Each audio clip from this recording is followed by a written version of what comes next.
Bonsoir à tous, ravi de vous retrouver pour le 19h. Voici les titres de l'actualité. Sur haute instruction royale, l'opération de distribution alimentaire Ramadan 1442 sera lancée demain. Une 22e édition qui profitera cette année à 3 millions de personnes à l'échelle du royaume. Un centre de carrière voit le jour à l'université Ibn Zohr d'Agadir pour accompagner des étudiants à la fibre entrepreneuriale. L'espace de formation séduit par ses conseillers et ses experts qui initient les bénéficiaires à l'aventure de l'auto-emploi. À suivre également le portrait d'un chef international, Chef El Hadi. Sa réputation est mondiale puisqu'il a partout voyagé pour faire goûter aux fins gourmets les délices de l'art culinaire marocain. Un voyage fait de sens et de passion. C'est demain que débutera au Maroc le mois béni de Ramadan et à cette occasion, Sa Majesté le roi Mohammed VI Emir el-Mo'minin a adressé des messages de félicitations aux chefs d'État des pays islamiques frères. Dans ces messages, le souverain exprime ses vœux les meilleurs et ses prières les plus sincères au Très-Haut pour que ce mois béni soit porteur de bienfaits et de bénédictions pour eux et leur peuple. Toujours à l'occasion de l'avènement du mois sacré, Sa Majesté le Roi a reçu des messages de félicitations de nombreux chefs d'État de pays islamiques. Ramadan, mois empreint de piété mais aussi de solidarité. Parmi les initiatives humanitaires qui caractérisent ce mois béni, l'opération de distribution alimentaire spéciale Ramadan sur haute instruction royale. La 22e édition, cette opération profitera à 3 millions de personnes, 600 000 foyers au niveau national, dont près de 460 000 issus des zones rurales. Voici le texte du communiqué de la Fondation Mohammed V pour la solidarité avec Mohamed Aït-Leshkar. En application des hautes instructions royales, la Fondation Mohammed V pour la solidarité s'est mobilisée pour la mise en œuvre et le lancement du soutien alimentaire en faveur des populations vulnérables et démunies. Le coup d'envoi de la distribution de l'aide sera donné le premier jour du mois sacré de Ramadan, donc demain mercredi. Initiée depuis 1999, cette opération solidaire de grande envergure s'est inscrite dans la continuité malgré le contexte d'urgence sanitaire. En ces temps de pandémie, la solidarité nationale et l'entraide sont essentielles pour soulager les familles modestes fragilisées par les incidences socio-économiques de la crise sanitaire. L'opération est organisée avec le concours financier du ministère de l'Intérieur et du ministère des Habous et des Affaires islamiques. Opération qui repose sur un soutien alimentaire composé de 7 produits alimentaires, 10 kg de farine, 5 litres d'huile végétale, 4 kg de sucre, 1 kg de lentilles, 1 kg de vermicelle, 850 g de concentré de tomate et 250 g de thé. Un soutien alimentaire qui contribuera à alléger le poids des besoins alimentaires liés au mois sacré de Ramadan. C'est ce que souligne la Fondation Mohammed V pour la solidarité dans son communiqué. La 22e édition du soutien alimentaire en faveur des populations vulnérables et démunies sera marquée par un dispositif de mise en œuvre, un dispositif qui obéit aux dispositions de sécurité édictées par les autorités locales. Différentes mesures de prévention du risque sanitaire ont été adoptées au niveau des comités de suivi locaux afin d'assurer la santé et la sécurité des populations. Il s'agit notamment de la désinfection des centres d'approvisionnement, des paniers alimentaires, ainsi que des véhicules de transport, la distanciation physique, la réduction des effectifs humains dédiés et la remise directe de l'aide. Les chefs de foyer bénéficiaires, les veuves, les personnes âgées, les personnes en situation de handicap et les personnes vivant en situation de précarité, ces chefs de foyer bénéficiaires identifiés par les comités provinciaux encadrés par le ministère de l'Intérieur sont informés en amont par les caïdas pour la distribution des denrées alimentaires en porte-à-porte. Une logistique spéciale sera déployée en coordination avec le ministère de l'Intérieur afin d'éviter le déplacement des bénéficiaires. Elle fera intervenir en équipe réduite sur le terrain les autorités locales, les directions régionales de l'entraide nationale, la gendarmerie royale, ainsi que les assistantes sociales de la Direction générale des services sociaux. C'est donc à partir de demain que nous observons le rite du jeûne, mais avant, les ménages se préparent bien comme il faut. Ramadan a ses rituels de consommation et de gastronomie. Les souks sont inondés d'aliments et de marchandises qui trouvent preneurs. L'heure est aux derniers achats et les commandes sont nombreuses. À Marrakech, le reportage est d'Amina Allam avec un commentaire d'Oumaima Ramli. Plus que quelques heures avant le premier jour de jeûne. Dans ce souk, c'est le grand rush. Un gâteau marocain se distingue en particulier. Chbakia, c'est la vedette par excellence, convoitée de tous et de toutes. Je viens chaque ramadan à ce même magasin acheter chbakia. C'est un must sur ma table. Les gâteaux marocains font furie en cette période. Chbakia, mqrout et brewat, les gens prennent de tout et en grande quantité. Quelques mètres plus loin, changement de décor, mais l'ambiance est la même. Le poisson est aussi prisé, malgré une brusque hausse des prix. Le poisson est assez cher, mais c'est un essentiel sur la table du ftour. Je dépense en fonction de mon pouvoir d'achat. Les prix ont flambé, mais le poisson est riche en vitamines dont notre corps a besoin, surtout après une journée de jeûne. Ma bourse est assez restreinte avec la crise sanitaire. Après une période de marasme, le souk reprend petit à petit ses couleurs habituelles. Un soulagement pour ces commerçants qui retrouvent le sourire et un espoir en des lendemains meilleurs. Près de 3 900 000 salariés inscrits auprès de la CNSS ont bénéficié du soutien jusqu'à fin mars dernier. Le chiffre est communiqué par le ministre du Travail et de l'Insertion professionnelle, Mohamed Amkraz, lors de la séance hebdomadaire hier des questions orales à la Chambre des représentants. L'intérêt a été accordé particulièrement à 8 secteurs, parmi les plus touchés, dont le tourisme, qui continue d'ailleurs à être soutenu.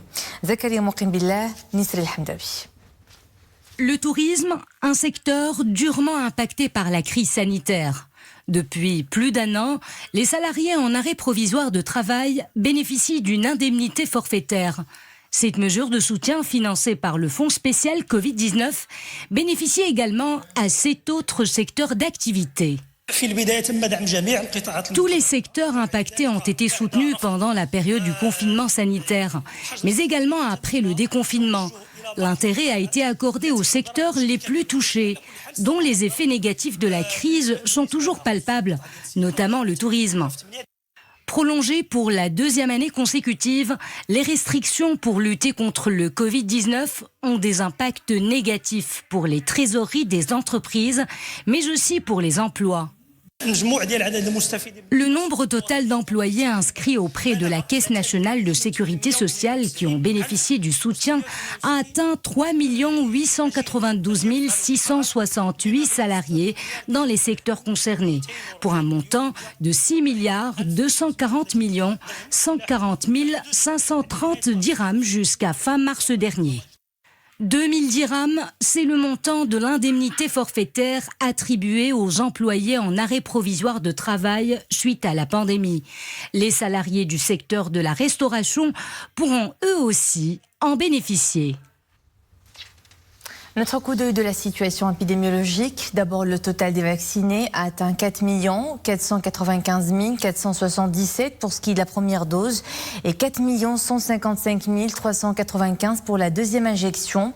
684 nouveaux cas d'infection ont été enregistrés ces dernières 24 heures. 6 décès, 656 nouvelles rémissions. Les cas actifs se chiffrent à 4 758. Autre chiffre, 446 personnes sont dans un état grave ou critique et 16 sont sous intubation.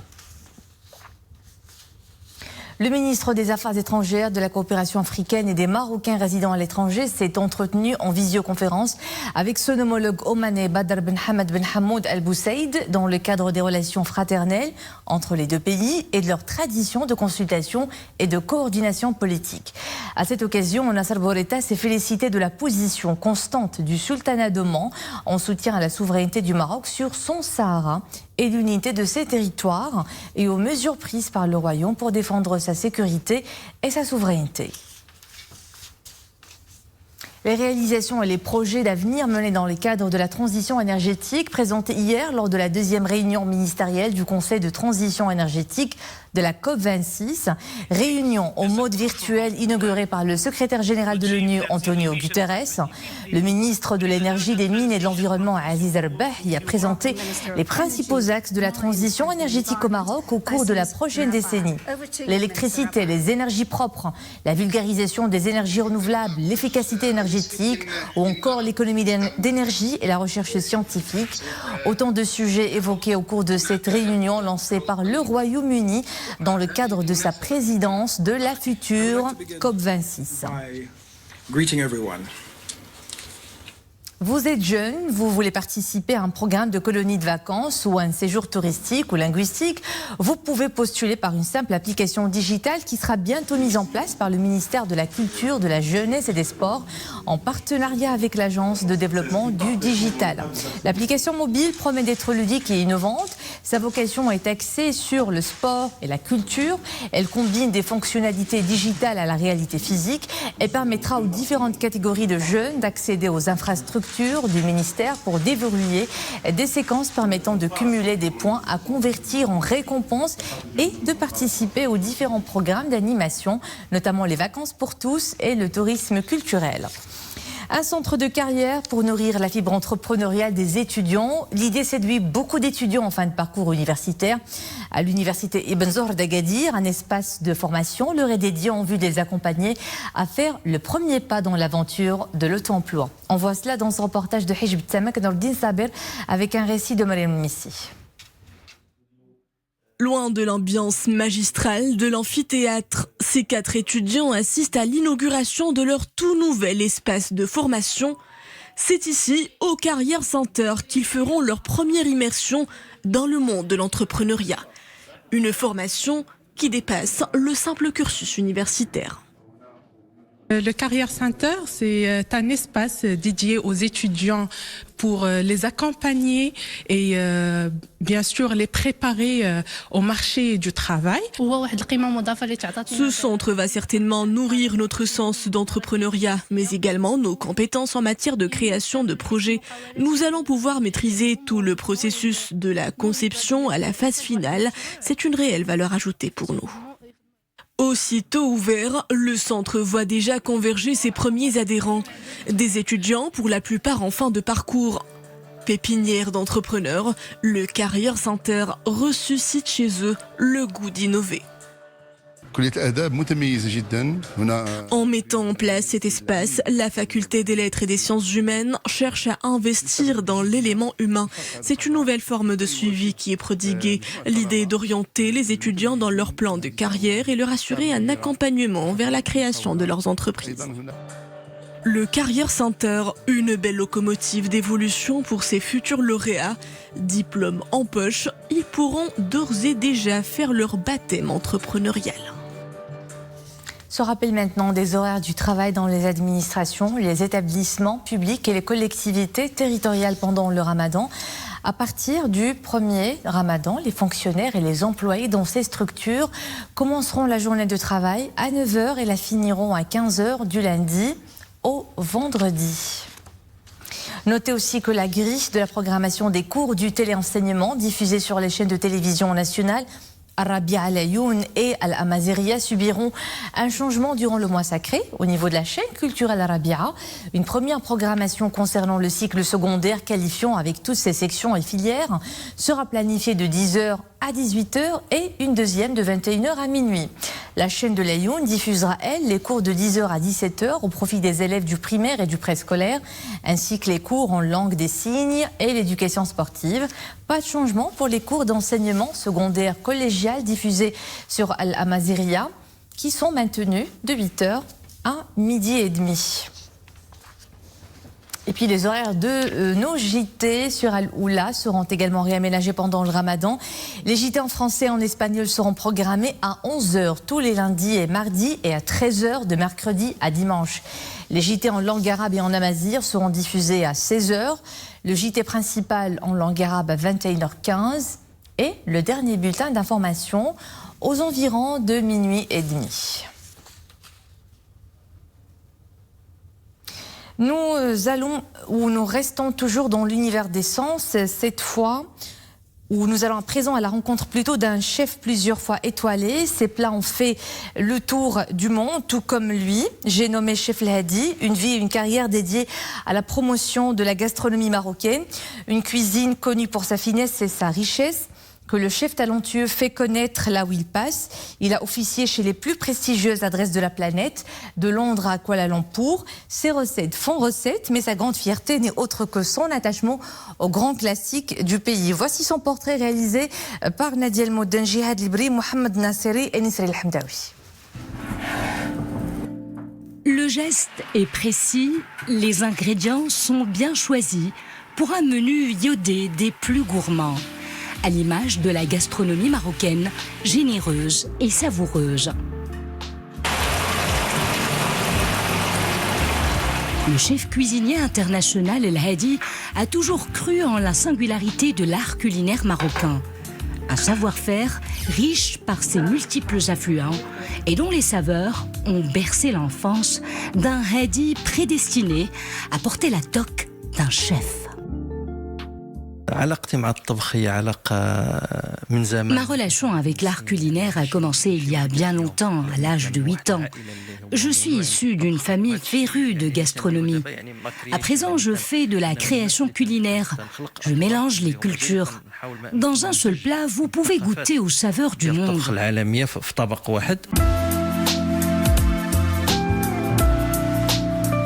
Le chef El Hadi s'est rendu dans plus de 65 pays, emportant dans sa valise les saveurs du terroir marocain.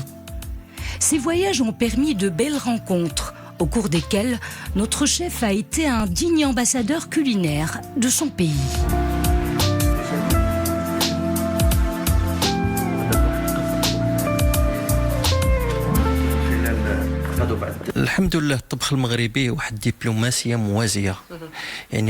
L'art culinaire marocain est une sorte de diplomatie parallèle. J'ai visité les 4 coins du monde et il n'y a pas un seul endroit où je n'ai pas mis à l'honneur cette belle gastronomie bien de chez nous. Lorsque vous servez à vos convives étrangers des plats marocains, ce n'est pas la peine de dire quoi que ce soit. Nos plats parlent d'eux-mêmes. Dieu merci, nous avons pu faire connaître la gastronomie marocaine à l'échelle mondiale.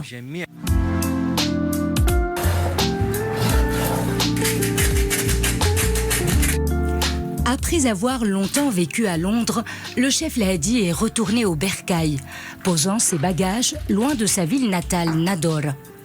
À Mohammedia, le chef a peut-être trouvé un autre air marin qui semble porter son inspiration culinaire jusqu'aux fourneaux les plus chaleureux. C'était le clap de fin de cette édition. Merci à vous de nous suivre. L'info est de retour à 21h. Bonne soirée.